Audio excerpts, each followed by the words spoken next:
हालांकि 3 सत्र की बिकवाली हो गई एफआईएस की तरफ से कैश में, और टोटल 3 दिनों में करीब 11,000 करोड़ रुपए के आसपास की बिकवाली का आंकड़ा आया है। लेकिन आज अगर हम बाजार की चाल की बात करें, थोड़ा सा नी जर्क रिएक्शन के लिए आप तैयार रहिए। देखिए गिफ्ट निफ्टी भी दिखा रहा था करीब 250 अंकों के आसपास की गिरावट है। हालांकि लोअर लेवल से हमारी टिकट टीम चला रही है कि 170 पॉइंट के आसपास की रिकवरी हो गई है। डिम्पी, आज के सत्र को थोड़ा समग्रता में बताइए आप कि पहले ये मैं पूछ लेता हूं आपसे कि आज बाजार में स्ट्रेटजी क्या होनी चाहिए? बाइंग होनी चाहिए। अभिषेक जी, हमने तो रेसिप्रोकल टैक्स के आने से पहले ही आपको ये बात बताया था कि मार्केट्स के अंदर कोई भी डाटा आप मेरे को एक सिंगल पॉइंट्स तो आप मेरे को बैठा के बता देते हैं कि हाँ इसकी वजह से मार्केट डरा है। कल हमने तो ओपन एंडेड प्लेटफॉर्म छोड़ा ना सबके लिए, आपसे भी पूछा, सबसे पूछा कि आप हमको एक पॉइंट सिर्फ गिनवाइए कि जहाँ से रेसिप्रोकल टैरिफ से इंडिया को डर लग रहा हो। आज आप ही बता रहे हैं कि इंडिया के ऊपर सबसे कम टैक्स लगा है। आपको मैं एक हंसी की बात, थोड़ा सा ऐसी बात बताऊँ आपको मैं, आइसलैंड एक कंट्री है, एक छोटा सा मतलब टापू ही समझो आप, बर्फ़ है, वहाँ पे कोई रहता नहीं है। 10% का रेसिप्रोकल टैरिफ वहाँ पे भी लगा है, कोई रहता ही नहीं है, 10% का टैरिफ लगा है। जब वो लिस्ट डोनाल्ड ट्रंप आपको दिखा रहे थे बोर्ड पे, उसके अंदर आपको पता है सिर्फ 10 देशों को छोड़ के और जो देश सारे दिखाए गए उन सबके अगर कंबाइंड जीडीपी भी आप ऐड कर लोगे ना तो इंडिया के बराबर नहीं पहुँचेगी। वो ऐसे ऐसे देश थे जिनका क्षेत्रफल इतना है जितना हमारे यहाँ का दिल्ली है। उनकी पॉपुलेशन उन 10 देशों की ऐसे हो सकती है जिनकी पॉपुलेशन दिल्ली की पॉपुलेशन के बराबर है। तो ये पॉलिटिकल स्टंट सॉर्ट ऑफ थोड़ा ज़्यादा लग रहा है as compare to open ended होने पे। एक और चीज़ मैं आपको बोलूँगा, ये प्रेशर टैक्टिक ज़्यादा लग रही है बजाय अमेरिका ग्रेट वाली बात को लेकर ज़्यादा समझ में थोड़ा कम आ रहा है। देखिए, मैंने आपसे बोला कि आप मेरा ज़्यादा से ज़्यादा क्या करोगे, तो सामने वाले ने बोला कि मैं आपकी नौकरी खींच लूँगा, ज़्यादा से ज़्यादा आप मैं ये कर सकता हूँ। आपको उससे ज़्यादा तो कुछ नहीं करेगा ना वो, उसने जितना टैरिफ लगाना था ऑलरेडी लगा दिया। अब तो जो होगा, चलो मैंने आपके गुस्से को ठंडा कर देता हूँ, आप मेरे गुस्से को ठंडा कर दो, तो नौकरी भी बच जाएगी। हो सकता है हम ऐसी जगह पर आकर रुक जाएं जहाँ पे 2-5% का आदान प्रदान ही हो। तो टिपिकली एक प्रेशर टैक्टिक्स है। और मैंने कल भी आपको डाटा के बेसिस बुलाया, मेरे को लगता नहीं कि किसी तरह की कोई प्रॉब्लम है। ये जो SGX निफ्टी बार बार थोड़ा रिकवर कर रहा है ना, ये मेरे को लग रहा है कि नहीं करना चाहिए था, ये तो सामने से उड़ना चाहिए था। आप लाते आज 300 पॉइंट नीचे निफ्टी, बॉस मैं तो फास्टेस्ट फिंगर फर्स्ट खेलता आज मैं कि जो जितनी जल्दी उंगली दबा सकता है अपनी बॉस बटन दबाओ मार्केट के अंदर और उठा लो निफ्टी और बैंक निफ्टी, मैं ये बोलता आज। लेकिन मेरी प्रॉब्लम क्या है कि गिफ्ट निफ्टी पहले ही थोड़ा थोड़ा करके ऊपर कर रहा है, तो उसने मेरे को डाइवर्जन और डेल्यूशन में डाल दिया। खैर एनी हाउ, इस पर हम और भी चर्चा करेंगे। एक और मैं आपको बात बताता हूँ, चलो आपने ठीक है रेसिप्रोकल टैक्स लगाया, आपको इंडिया के किसी प्रोडक्ट की आदत है, क्या आप आदत छोड़ दोगे? क्या अमेरिकन वो प्रोडक्ट लेना छोड़ देंगे, या भारत की फैक्ट्री बनाना बंद कर देगी? ना तो फैक्ट्री बंद होगी, ना आपकी डिमांड बंद होगी, सिर्फ टोटल प्रोसेस 26% से महंगी हो जाएगी और कुछ भी नहीं होने जा रहा, कुछ भी नहीं है। और ट्रस्ट मी, मैं आपको बता रहा हूं, अगर बाजार ने आज भी अच्छा रिएक्शन दे दिया, आप सोमवार से इस रेसिप्रोकल टैक्स की बातचीत भी नहीं करेंगे। ट्रस्ट मी, आप देख लीजिएगा। ठीक, एक और पॉइंट के साथ, अभी मैं एक रिपोर्ट पढ़ रहा था एमके की, वो बता रहे हैं कि 0.72% का टोटल इंपैक्ट आएगा, कुछ वो डॉलर्स टर्म्स में कैलकुलेशंस करके उन्होंने बताया। तो मेरे पास में ज़्यादा पॉइंट नहीं थे, मेरे को तो कल से ही कुछ नहीं डर लगा इसमें। और मैंने आप एक और बताओ, कल निफ्टी डेज हाई बंद हुआ है, आज आपका एक और पॉइंट, चलो मैं इसको भी क्लियर कर देता हूँ, मेरे साथ रोका नहीं जा रहा आप सबको पॉइंट्स बताने में, मैंने इतने सारे पॉइंट्स लिख रखे हैं। आपको पता आपकी इंपायर्ड वॉलिडिटी कितनी है निफ्टी की? 1% से ज़्यादा, 23,300 पे आप कल बंद हुए हो।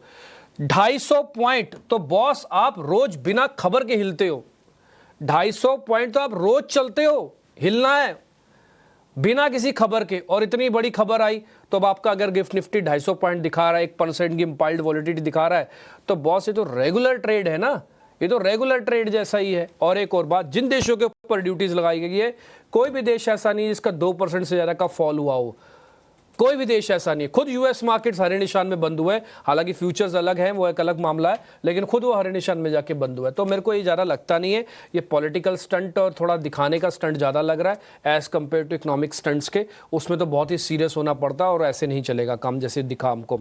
बट एनी हाउ, आपने बात पूछ ली तो मैंने ये बात बता दी। अब आपने मेरे से दूसरा क्वेश्चन पूछा था कि मार्केट्स के अंदर आज क्या करना चाहिए, तो मैं सिर्फ एफआईज वाला क्वेश्चन का जवाब पहले दे देता हूँ। एफआईज की लॉन्ग पोजीशंस 2% से बढ़ी है, ये 30 से बढ़कर 32% हुई है। रिटेल के पास 55% है, डीएस के पास अभी भी बिना रेसिप्रोकल टैक्स के, रेसिप्रोकल टैक्स पे अनाउंसमेंट होने पर भी still they are holding 74%, 75% hold कर रहे हैं वो। आप इसी से सोच के देखो, आपको मैं एक और आंकड़ा बताता हूँ, मार्केट्स के अंदर प्रीमियम भर भर के है। 100 पॉइंट का प्रीमियम करीब करीब निफ्टी पे खड़ा है, करीब 300 पॉइंट का प्रीमियम बैंक निफ्टी पे खड़ा है। अगर ऐसा ही होना होता, ये प्रीमियम सब कल शेड हो गए होते। एक और चीज़, कल इंडिया विक्स डेज लो पे जाके बंद हुआ है। एक और चीज़, एडवांस डिक्लाइन की रेशियो कल बहुत बेहतरीन जाके बंद हुई है। ये सारे पॉइंट्स बॉस बताने के लिए सफिशिएंट होते हैं अगर आप रेगुलर ट्रेड करते हो। ये वैसा ही है जैसे आप डॉक्टर के पास जाते हो और डॉक्टर रोज आपका बीपी, आपका प्रेशर, ब्लड प्रेशर और आपका ऑक्सीजन और आपकी जो बेसिक जो वाइटल्स है ना, रोज चेक करे और उसके बाद बता दे भाई आप तो ठीक ही हो, कोई दिक्कत ही नहीं। तो ऐसे ही हमें रोज वाइटल्स को चेक करते हैं, हमें तो कोई दिक्कत नहीं। एडवांस डिक्लाइन की रेशियो कल के देख लो आप, अभी मैंने विक्स फायर करवा आपकी स्क्रीन पे, वो देख लो आप फ्यूचर्स की प्लेट फायर हुई है आपकी, उसमें प्रीमियम्स लिखे हुए हैं, वो देख लो आप। तो मेरे को इसका डर नहीं है। और एक और चीज़, डर निकल गया ना, आपको इंजेक्शन से डर लग रहा था, अब तो इंजेक्शन लग गया ना, अब किस चीज़ का डर? तो वो वाला मामला है, आप मामला उसको समझ लीजिएगा। और मेरे को लगता नहीं कि किसी तरह की प्रॉब्लम है। हाँ, साइडवेज रहेगा मार्केट, इसमें कोई दो राय नहीं है। हम आगे चल के इसके बारे में चर्चा कर लेंगे, लेकिन एफआईएस की होल्डिंग बताने के लिए भी सफिशिएंट है। एक और पॉइंट, जरा वो ऑप्शंस वाली प्लेट दिखा सकते हैं, यहाँ पे फिर से 19,000 करोड़ रुपए के आसपास की सेलिंग है। पर मैं चेक कर लेता हूँ, एक बार मैं नंबर से कंफ्यूज हो जाता हूँ। 19,000 कितना है? 29,000 है। 29,000 करोड़ रुपए के आसपास की ऑप्शंस का सेल का नंबर आया होगा। वो ऑप्शंस का नंबर टिपिकली शॉर्ट कवरिंग का है, इसलिए डरिएगा नहीं, घबराने का नहीं। ये 29,722 करोड़ रुपए जो लिखा है, ये बड़ा नंबर है, बट वैसी कोई दिक्कत नहीं है, सब कुछ चंगा से टाइप लग रहा है। और मेरे को एक और पॉइंट मैं बताता हूँ, हम ऑप्शंस चेन को भी रेगुलरली देखते हैं। 23,300 के नीचे की जितनी भी कॉल्स हैं, 200 की, 100 की, 23,000 की, सब में कल शॉर्ट कवरिंग हो रही थी। अगर ऐसा होना होता ना, तो कल शॉर्ट कवरिंग नहीं होती मार्केट्स के अंदर। स्टॉक फ्यूचर्स और स्टॉक ऑप्शंस के आंकड़े जिस आपके सामने आप स्क्रीन पर देख रहे हैं, नई सीरीज में एफआईआईज हायर लेवल्स पर सेल जरूर कर रहे हैं, लेकिन शॉर्ट कवरिंग के सिनेरियो जिस तरह से डिम्पी बता रहे हैं, इस पर अब गौर करना चाहिए। एफआईआईज के आंकड़े संस्थागत निवेशकों की तरफ से किस तरह के सेंटिमेंट्स बन रहे हैं तो जाने हमने डिम्पी, लेकिन अब बात करते हैं निफ्टी की। अब 2 दिन की कमजोरी के बाद कल के सत्र में हमने देखा कि बेंचमार्क इंडिसेस हो चाहे ब्रॉडर मार्केट्स हो, रेसिप्रोकल टैरिफ अनाउंसमेंट की इवेंट थी, उससे ठीक पहले भी अच्छा खासा एक्शन दिखा रहे थे। 23,332 के लेवल्स के आसपास निफ्टी क्लोज हुआ है, करीब दिन के उच्चतम स्तर पर कल। आज निफ्टी के लिए सेंटिमेंट्स कैसे बन रहे हैं? अगर मैं मानसी आपसे पूछूं कि आपको मार्केट्स देख के डर लग रहा है कि नहीं लग रहा, चलो मैं आपसे पूछता हूं। इस वक्त तो नहीं, क्योंकि रिकवरी आ चुकी है एशियाई बाजार में।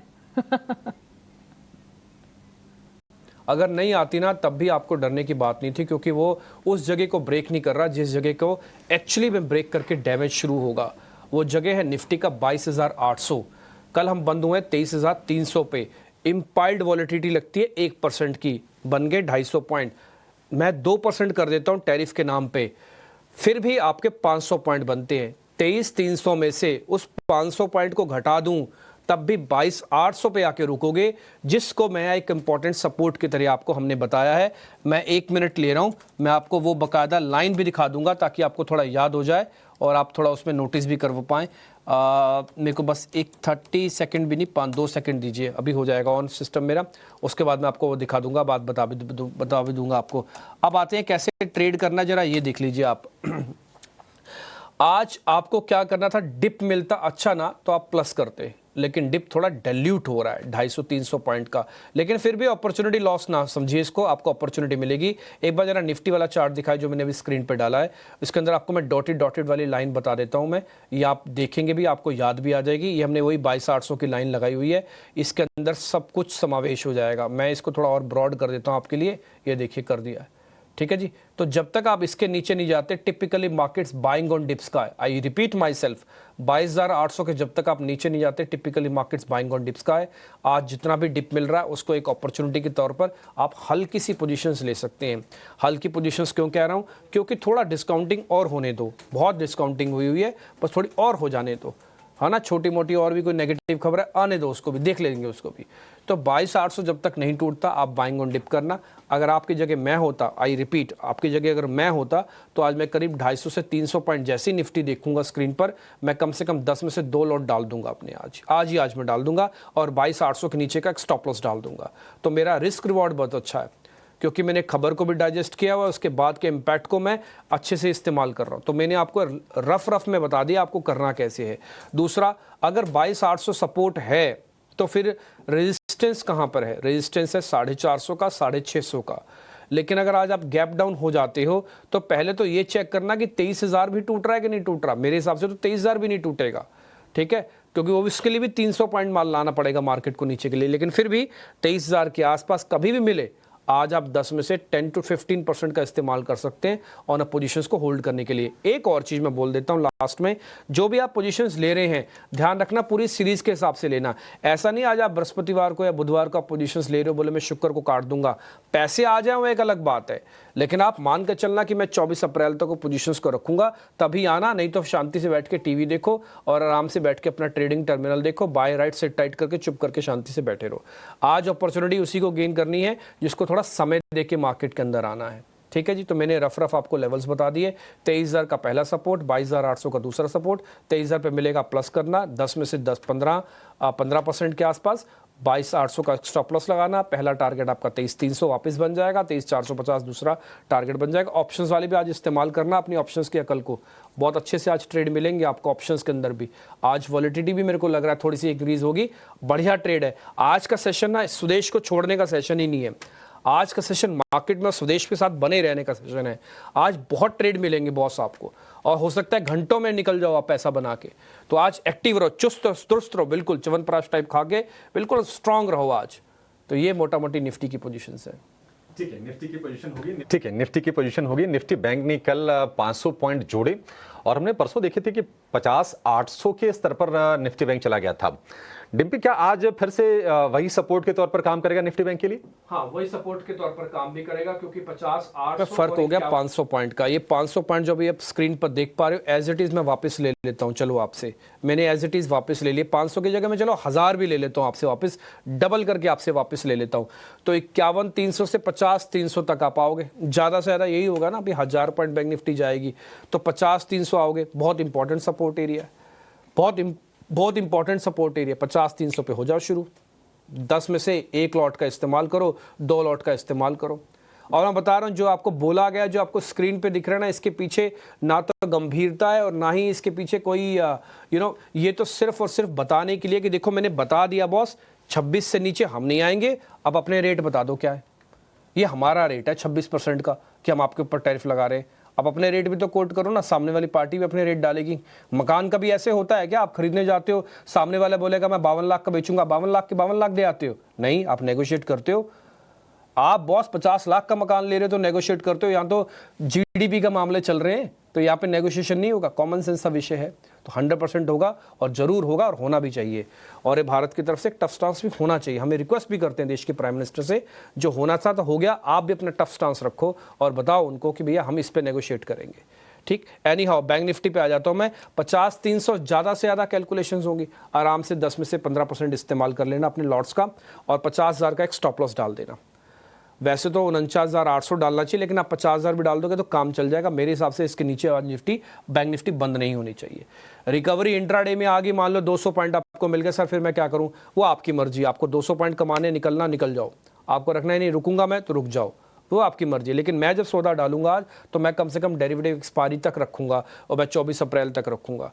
ऑप्शंस वाले भी आज एक्टिव रहना बैंक निफ्टी के अंदर, स्पेशली 50-500 वाली कॉल्स वाले लोग एक्टिव हो जाना आज सुबह से। मैंने भी अपनी टर्मिनल पे लगा दी है सुबह सुबह ये कॉल को। ठीक है, मैंने रफ देखो सब कुछ आपको बता दिया जितनी मेरी इंटेलिजेंस थी, लेकिन मैं फिर भी, क्योंकि मैटर बहुत सेंसिटिव है, इंटेलिजेंस से भरा हुआ मैटर है, तो एक पक्ष की ना सुने, आप 2-3 लोगों से अपना व्यू पॉइंट जरूर चेक करवाओ, है ना। आप अपना भी रखो, हमारा भी सुन लो, 1-2 पार्टी से और भी समझ लो, ताकि आपको समग्रता में व्यू पॉइंट मिल जाए। ऐसा ना हो कि आपको बायसनेस के शिकार हो जाओ कहीं आप। ये मैं ओपन एंडेड बोल रहा हूँ, कौन बोलता है टीवी चैनल पे ऐसा? कोई बोलता है ऐसा? हम बोल रहे हैं, इतनी ईमानदारी रखते हैं कि और इससे रख कैसे करें। आपको खुल्लम खुल्ला बता रहे, हमारा व्यू सुनना है सुनो, अब अपना व्यू भी जान लो, 1-2 लोगों को और भी लेना तो भले ले लो आप। कौन बोल रहा है ऐसे, लेकिन हम बोल रहे हैं आपके सामने। ठीक है जी, तो ये रफ सारे पॉइंट्स आपके। मैं